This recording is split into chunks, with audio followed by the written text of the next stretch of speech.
Today on Blue 58, we'll bid a fond farewell to Josh Jones before welcoming in a few new guys who are about to take one very late shot at making the Packers roster. Then we'll take our own last shot at predicting the final 53.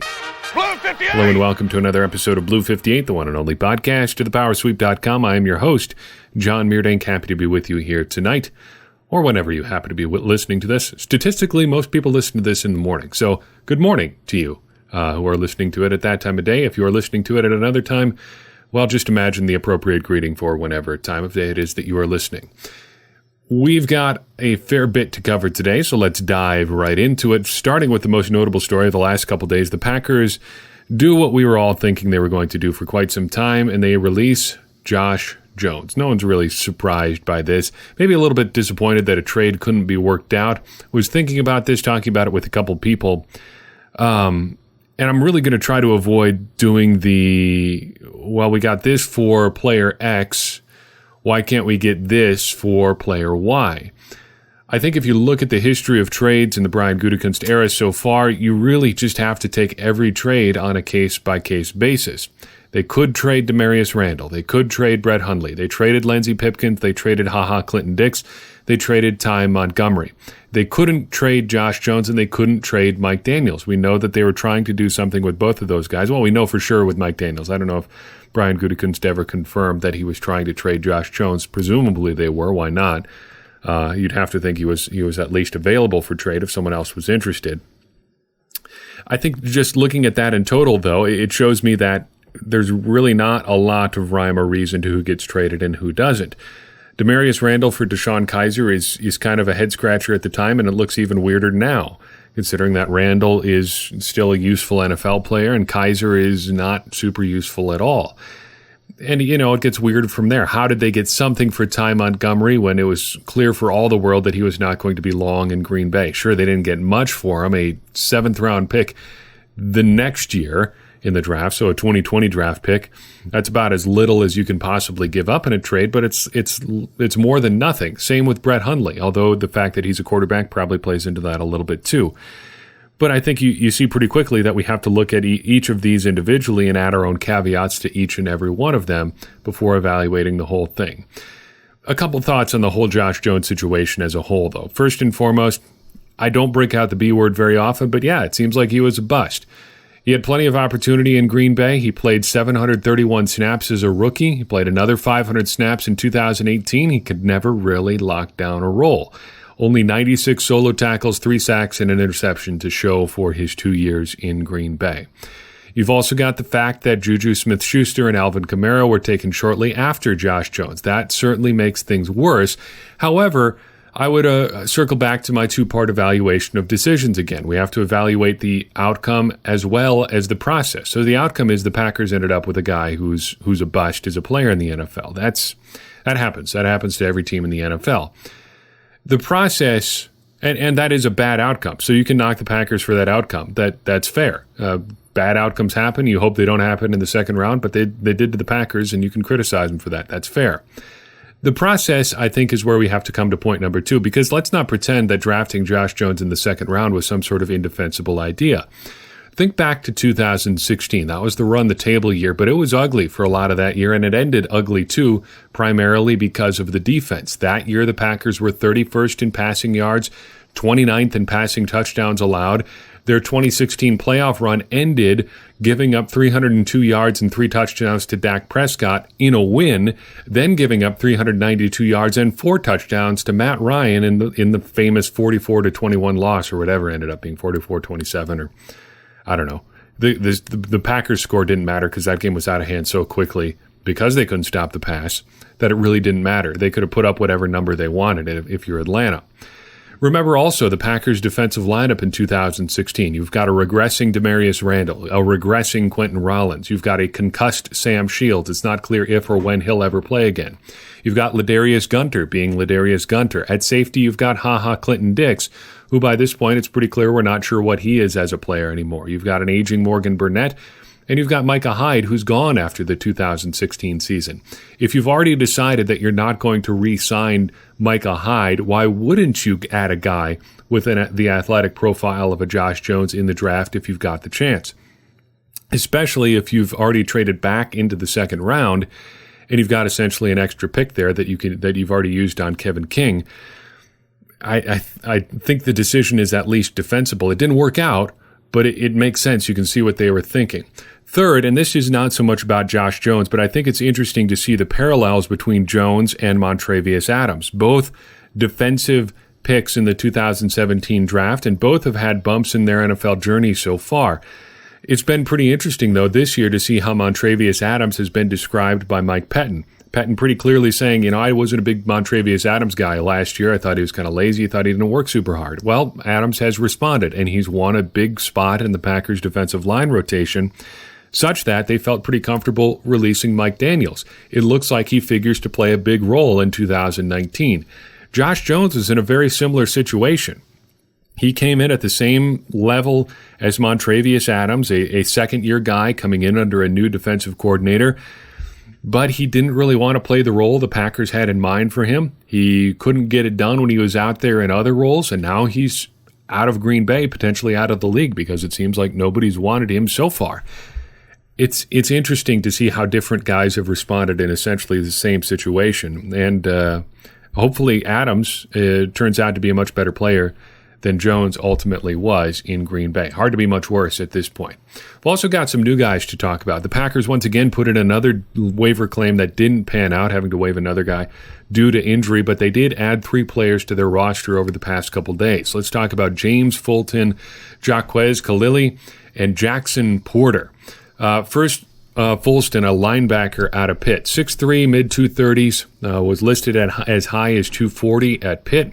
He's an interesting prospect in just that he is super unique in the things that he's done in his background. He did a little bit of everything at Pitt, though he was officially listed as a defensive end. If you look at the scouts, what they wrote about him in the spring, nobody seemed to know exactly what to think of him. There were people who listed him as a defensive lineman, as an edge prospect, an off-the-ball outside linebacker, an inside linebacker, a safety. Part of that is due to his size. Part of that is due to his athleticism. He tested pretty well at Pitt's Pro Day.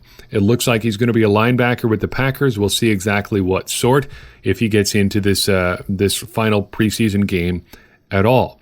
Khalili, a cornerback out of UNLV, 5'10", 186, ran in the 4.3 to 4.4 range at his Pro Day, which is really the story there. He's athletic, and he's a fairly good-sized body. He's on the smaller side among corners, but not super, super small either. So, he's got some good physical dimensions there, too. He played, interestingly enough, 2 years at Mesa Community College, the same school that produced Demarius Randall, before he moved on to Arizona State. Finally, Jackson Porter, another cornerback out of Massachusetts. He's significantly bigger than Khalili, 6'0", 205, gotta like that size there. Signed with the Ravens as an undrafted free agent last spring, but was cut after training camp. He ends up in Green Bay, you have to think in part due to the Milt Hendrickson connection, the former former Baltimore personnel exec who now works in Green Bay. Porter, not a ton of distinguishing stuff in his playing career, which is kind of the case for all of these guys. If there was, they would have been on an NFL roster before now in some sort of significant capacity. Porter was an honor roll student dating back to high school, a record sprinter in a variety of races when he left school, and also volunteered as a camp counselor and with Meals on Wheels. None of that does anything for you as far as football, but I think it's just interesting to know a little bit extra about these guys sometimes. The real big question, though, is can any of these guys actually make the roster? Here it is as I record this, August 27th. We're 2 days away from the Packers' final preseason game. We're 5 days away from cutdown day.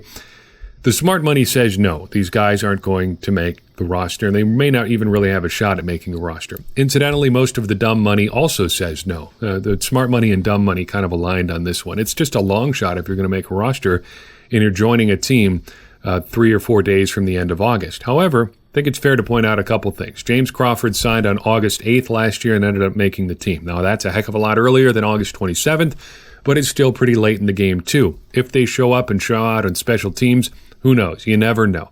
And a couple injuries happen in this final preseason games. Maybe a spot opens up for you. Secondly, though, signing these guys now is like having an extra week with them, like on the practice squad. Consider it like an extended interview. The Packers can get these guys in for a little extra practice, get an in-person look at them, see if they might fit in somewhere down the road. I guess think of this as like one of those top 30 visits before the NFL draft. You look at it as the Packers identifying guys that they're interested in who may come in handy later on. Let's get to the real meat of the podcast here. Final roster prediction. The second one we've done. The first one kind of just a lark. I guess you could really say this is the third one because we did one way back in the springtime, pointing out that most of the roster spots were locked up at that point. And I think that is still largely true. Most of what we predicted way back in the day is largely holding true now. The starting offensive line is still intact. The wide receiver core is all but locked up. The running back group is essentially unchanged. You added one new face in there in Dexter Williams, and he's facing off with Trey Carson. You've got a defensive line, a linebacker group, inside linebackers, not largely changed. The starting groups are not super different. And, of course, the specialist, even with Sam Ficken in town, are probably not going to look super different than they did way back even before the draft. There are a couple things that are hard to figure out about this particular roster. For starters, I think there's going to be an injured reserve surprise somewhere. And it's not going to be a huge surprise, but it's hard to figure out exactly where and how many. I think wide receiver, it's still fair to wonder whether Equanimeous St. Brown ends up on injured reserve either before or after the cut-down deadline.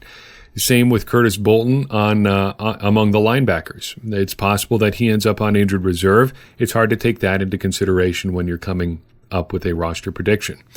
Then you got to wonder if somebody's going to come in from another team. I think you're looking at linebacker, running back, cornerback, or safety as potential options there. Some of those questions beset by injury. Others, like running back, you're just not sure what you've got behind Aaron Jones and Jamal Williams. You like some things from Trey Carson, you like some things from Dexter Williams, but maybe somebody gets released that you like just a little bit more. Finally, this is a prediction as best as I can of what I think the Packers are going to do, not what I would do. I think that's a real easy hole to fall into if you're doing one of these roster predictions, and I think everybody should. It's fun. It helps you think through the roster and what decisions the Packers are making, but you have to keep in mind you need to try to predict what the Packers are going to do, not what you would do. What I would do would be different in some of these situations. For instance, wide receiver, I think I would just tend to roll with Adams, Allison, Valdez-Scantling, Kumaro, Shepard, and Lazard. I think you just move on from Trevor Davis. I think the Packers are probably going to keep him around, but we'll get to that position group when we get there. Remember, it's about what you think the Packers are going to do, not what you would do. Quarterback, let's start at the top. Quarterback, I think the Packers are going to be down to 2, and I think it's going to be Aaron Rodgers and Tim Boyle. And here's why. I think if the Packers had their druthers, they would cut both Boyle and Kaiser and try to find somebody who fit in just a little bit better than both of those guys. But I don't think they're going to be super comfortable cutting them both and going into the regular season, especially on a relatively short week with just some new guys who have not been in the system before. I think they want to keep one guy around who knows the system behind Aaron Rodgers, or at least is somewhat familiar with it, because with Matt LaFleur being a new head coach, there's not going to be a ton of guys out there who have a lot of familiarity with his system. I think it's going to be Boyle because he seems like a guy who's more capable of winning or keeping things stable in one game. So say Aaron Rodgers goes down, Boyle might be the guy who can come in more than Kaiser and keep the Packers afloat for one game. I'm still of the opinion that counting on a backup to save your season is a fool's errand. Just because it's happened a couple times in relatively recent NFL history does not mean it's a good roster construction strategy or something you can even reasonably hope for. I just think DeShone Kaiser's lows have been too low, his highs have been too infrequent, and that's why Tim Boyle gets my pick ahead of Kaiser. Running back, I currently have Trey Carson ahead of Dexter Williams. So I've got Aaron Jones, Jamal Williams, Carson, and Danny Vitale. So 4 backs all together. Carson seems to have the favor of the coaching staff, and I'm not entirely sure I understand why. The things that he does well and has been praised for doing well more than Williams, pass protection, catching the ball out of the backfield, stuff like that, seems like skills that you can learn. He doesn't have the same burst or running ability that Dexter Williams has, and it doesn't seem like that's something he is likely to become better at. It makes me a little bit leery of keeping a guy just because he could do some things you need him to do infrequently. given how they use Danny Vitale in practice and in some games, it seems like he would be able to fill the role that they're preparing for Trey Carson with those same sort of skills. He can catch the ball out of the backfield. He can block pretty well, at least for a back. Why not just roll with the guy who can actually run the ball, since that's what you're looking to get done with your running backs in this offense? Anyway, the tight end group, I've got no change here. 4 tight ends: Jimmy Graham, Robert Tonyan, Mercedes Lewis, and Jace Sternberger. As many snaps as Evan Bayless has been getting, I don't think there's any reason to assume he's going to unseat anybody there. Probably headed back to the practice squad there. Wide receiver, I think Equanimeous St. Brown ultimately ends up on injured reserve to start the season. That leaves you with a wide receiver group of Devontae Adams, Geronimo Allison, Marquez Valdes-Scantling, Jake Kumaro, Trevor Davis, and Darius Shepard. I don't know how you cut Davis at this point. He seems to have done everything anybody could have asked him for. Although, I think if you're going to keep sort of a smallish, speedy wide receiver, why not just keep one of the two between Davis and Shepard and bring Lazard along, because he's got some physical attributes that are hard to duplicate. I think you can more easily find another Trevor Davis or Darius Shepard than you can another Allen Lazard. I don't think that's what the Packers are going to do, though. I think they're still going to go with familiarity, even if it may not be the right choice. That's your 6 there. Now, if St. Brown doesn't end up on injured reserve, I'm not sure what the Packers do. Because if it comes down to picking one of the 3 between Davis, Shepard, and Lazard, I'm not quite sure what you do. If it was me picking from among those 3, it would be hard to go away from Shepard just because of his youth. He seems a little less injury prone than Trevor Davis, and he's just seemed to be more productive than Lazard, although it would be a hard cut, and I would have a hard time making that decision if it was my team. I would hope, well, you never hope for an injury, but I would hope there would be some sort of other factor. Maybe somebody makes you an offer you can't refuse for one of your lower level receivers, and you move on from there, and you can just end up keeping all of the guys that you like, or getting some compensation so you don't necessarily have to keep one.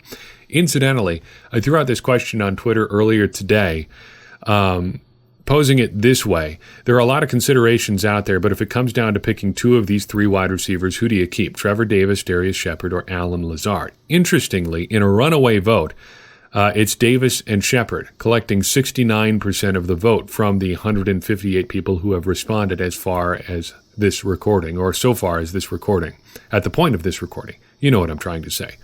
The next closest group was Shepard and Lazard with just 20%, and then Davis and Lazard with just 11%.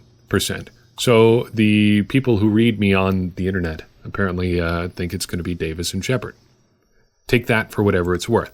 Offensive line. I think the backups can get a little bit complicated here. I think there's also a danger of overthinking it a little bit. As nice a story as it would be to have Cole Madison make the roster after being out of football for a year, I'm not sure he can unseat either Justin McCray or Lucas Patrick at this point. I like that McCray has added backup center to sort of his repertoire. He seems to be relatively comfortable doing that there. And I like Lucas Patrick's kind of intensity. I think that's something that's good to have around on the offensive line. All told, I'm keeping 9 here. The starting 5 that you can probably predict: Bakhtiari, Taylor, Lindsley, Turner, Bulaga, and then McCray and Patrick, along with Elton Jenkins and Alex Light. I'd be a little bit concerned about my tackle depth there. The Packers do not seem to share that concern. Flipping over to defense, the defensive line is pretty straightforward. It's Kenny Clark, Dean Lowry, Montravius Adams, Tyler Lancaster, and Kingsley Keke. It's 5 guys, pretty straightforward. I also think the Packers are going to end up keeping 5 outside linebackers or edge rushers. The top 3 pretty easy to predict: Zadarius Smith, Preston Smith, and Rashawn Gary. Beyond that, I think they will end up keeping both Kyler Fackrell and Reggie Gilbert. If it's me, I probably move on at this point. Those are going to be project players anyway, and the way the Packers have been rotating in their outside linebackers, they're using them more almost like to stand-up defensive linemen anyway, so why not go with the bigger-bodied guys that you have? Maybe a guy like Randy Ramsey. We talked about him fairly extensively last week. So 5 outside linebackers, edge types, whatever. Inside linebacker, again, gets a little bit tricky. We got a little bit more clarity the last couple days with Oren Burks saying he's not going to need safety on his pectoral injury. So I think the Packers end up keeping 4. Blake Martinez, Oren Burks, Curtis Bolton, and Ty Summers. I'm giving Bolton the edge over James Crawford on the assumption that he is going to be healthy enough to go at the start of the regular season. If he's not, if he ends up at injured reserve and they try to bring him back at some point this year, I think it's Crawford. unless one of these guys really shows up in a big way. I really don't think it's going to be James Folston making a late run at the roster here, but you never know. It would be some kind of cruel irony for James Crawford, though, to be unseated by a guy who took basically an even shorter route through training camp than he did last year. Cornerback. 7 guys here. This doesn't feel right because I think if the Packers had their preference, they'd probably keep 5 safeties over 7 cornerbacks. But that gets a little bit tricky with their injury situation there with Ibrahim Campbell. It's not really clear how ready he's going to be at the start of the season. The PUP list may be where he's end up. Currently, I have both Chandon Sullivan and Kadar Holman making it as my 6th and 7th corners. Beyond that, it's Jair Alexander, Kevin King, Josh Jackson, Tramon Williams, Tony Brown. That's your group. I don't think there are a lot of surprises there. That top 5 especially seems relatively well established. The only question is whether or not Kevin King can stay healthy. So far, the answer is no, but he's going to be on the roster regardless. Moving on to safeties, the top end, not super difficult to predict here. 4 of them on the roster for me right now, although that could get a little bit complicated with Campbell. I have him starting the season on the PUP list. Don't have any evidence for that. That just seems to be where it's pointed.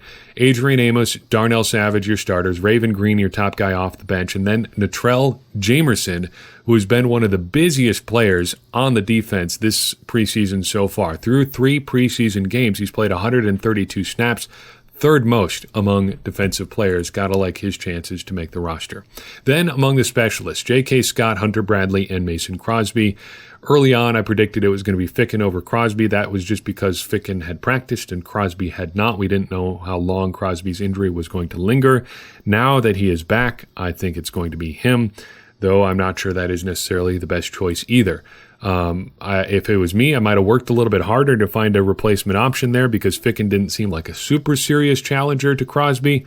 How serious, we're never really going to know, but it didn't seem like the Packers were super committed to moving on from Crosby. Otherwise, they might have brought in more kickers than just Ficken. So there's your 53. Am I right? Am I wrong?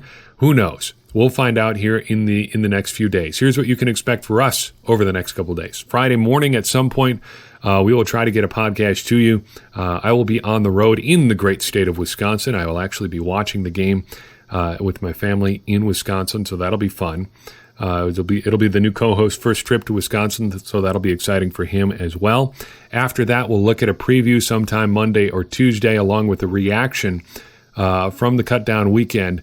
We'll probably bring Gary along for that as well, so look for that from the Power Sweep coming up very soon. I will just add, as we're doing the shorter outros here, give us a look on Patreon, throw $1 a month our way. That gets you access to our new Patreon exclusive podcast, so a little bit of bonus content there. You're not missing out on anything from the normal feed.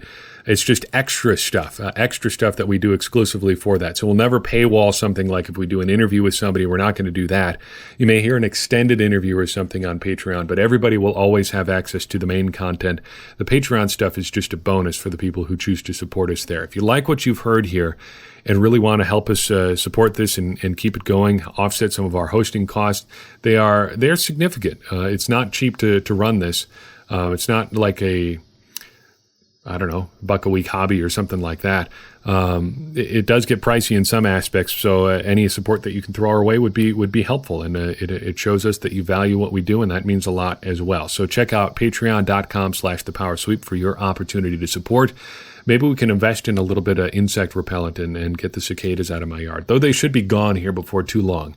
They're done mating, and maybe they'll die off here as we head deeper into the fall. That's all I've got for you on this episode. Do check us out on Facebook, on Twitter, on Patreon, wherever we have told you previously you can find us. We will still be there. And never hesitate to reach out, because any feedback, any thoughts, any questions you have just makes this entire operation better and helps us further our mission of helping everybody become smarter Packers fans. And as I always say, smarter Packers fans are better Packers fans, and better Packers fans are what we all want to be.